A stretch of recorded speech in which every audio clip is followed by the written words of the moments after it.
Friday's COVID-dampened hiring figures tell part of the story.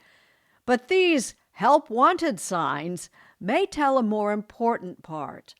On this Labor Day weekend, Erin Moriarty takes a close-up look at working America. Pandemic? What pandemic? On a recent Friday night in Bethesda, Maryland, Medium Rare was a packed house, yet nothing here may ever be quite the same. COVID was an awakening, at least for me and independent restaurants. Co-owner Mark Bucher says these days the hospitality industry has to offer more to attract workers and to keep them. Restaurant workers are frontline workers right now. Because while customers are back, many employees are not, creating a crisis on this Labor Day that few expected. We are seeing job opening rates that are off the charts. Anybody who's having to hire workers right now is probably having a hard time. Wendy Edelberg, an economist at the Brookings Institution, says it's a sign of the times. Hospitals that are short-staffed, airlines canceling flights, restaurants cutting back hours. We don't really have a services economy that can do stop and start. It's disruptive. It's messy. It's gonna be a difficult recovery in the services sector. In July, nearly half of small businesses reported that they were unable to hire enough workers, a record high. So where did the workers go? The answer may surprise you. In an odd way, has the pandemic been an opportunity for you? I mean, I feel like that is probably one of the more controversial situations, right? It did give me an opportunity that was rare and probably was never going to happen. And, you know, sometimes you just have to seize that. 27-year-old Richard Escato could be working as a waiter. It's what he has always done, living paycheck to paycheck, along with his fiancée, Patsy Castillo, and their 3 young children in a cramped apartment in Queens, New York. And then in March of 2020, Escato lost his job and his income. It was terrifying. I was scared. My fiancée was scared. We were wondering, what are we going to do next? And yet, earlier this year, when restaurants reopened, he didn't go back. Instead, Escato stayed home, taking classes online through Perscolas, a nonprofit training organization, developing computer skills that he hopes will lead to a higher-paying job in cybersecurity. And I'm thinking, I was like, I'm scared, right? It's so fearful. It's just the nature of me to kind of be scared of failure, scared of that, because I don't feel like you can take many chances when you have the kids and the family. It's very scary to take those chances. But I was like, I have to do something or else I'm gonna get stuck in this way. And I was like, this might be my only chance. Because in a strange twist, the pandemic gave Escato and at times 40% of other jobless Americans an unexpected boost. On some of these weeks, you were actually making more money in unemployment than you were working in the restaurant. Yeah. At one point, an extra $600 a week in federal COVID relief benefits, on top of his state unemployment, gave Escato and his family as much as $1,000 a week, more than he ever made as a waiter. That hasn't gone down well with many in Washington, including Senate Minority Leader Mitch McConnell of Kentucky.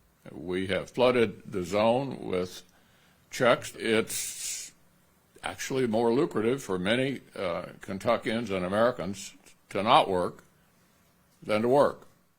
And yet, even after nearly half of the states, all but one with Republican governors, followed that logic and cut off many of those benefits this summer, workers remained on the sidelines.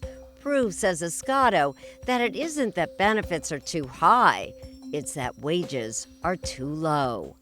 What do you say to some people who say, you're part of the problem, you didn't go back to the job force? I know that people need people to be in their jobs. I know the companies need that to go on. But I also think that they have to understand that the people who are under them are not surviving. They're barely surviving. In the United States, we always reinvent ourselves. And you're transforming yourself. Absolutely. Until he was laid off last year, 42-year-old Dan Nicolaescu, a trained mixologist who emigrated from Romania as a teenager, had spent more than 2 decades in the restaurant industry. Floor manager, doorman, beverage director, head bartender, you name it. Did you ever think you would leave it? No, it never crossed my mind until last year. So pre-pandemic, you kind of just thought, okay, no sick days, no retirement plan. That's the way the business is. And you Sure. pretty much accepted it. Yes. But he says a year home with his wife and 2 kids changed his perspective. Nicolaescu is hoping to trade mixology for mycology, mushroom farming, and is now looking for work in the field. Is there money in mushroom farming? I guess I'll have to find out. But we can't always pursue only the financial side of things. There is no rewind button in life, right? So let's pursue happiness. Okay, mushroom farming may not be everyone's idea of happiness, but the pandemic has caused many people to reassess their professional lives. And the good news for lower paid workers, says Wendy Edelberg, is that as businesses compete for labor, wages and benefits are on the rise. There was a time when $15 an hour seemed beyond the pale. And now what we're seeing nationally is that market pressures are doing the job that the federal government couldn't. Market pressures are pushing up wages for lower wage workers across the country. I mean, we see some national employers raising their minimum wages to $15 an hour across the board. And these wage increases are long overdue. Back at that sizzling steakhouse in Bethesda, Mark Bucher says restaurant owners have to face the new reality or find another line of work themselves. Only 15% of a restaurant's income statement is hourly labor. That's it. There's 85 other percent in there to find money or find opportunity to pay your people. And if you can't get it, it's okay, your business isn't working. You don't have a labor problem, you have a sales problem. And I think that's what we're learning coming out of COVID. What's going to happen, though, to the restaurant owners who say that their profit margins are just too thin to pay their workers more? Going to lose those businesses? It is surely going to have an effect on businesses. It's going to have an effect on prices. We need to decide as a society if we think that even our lowest wage workers should be paid a living wage. And personally, that's something I'm willing to pay for.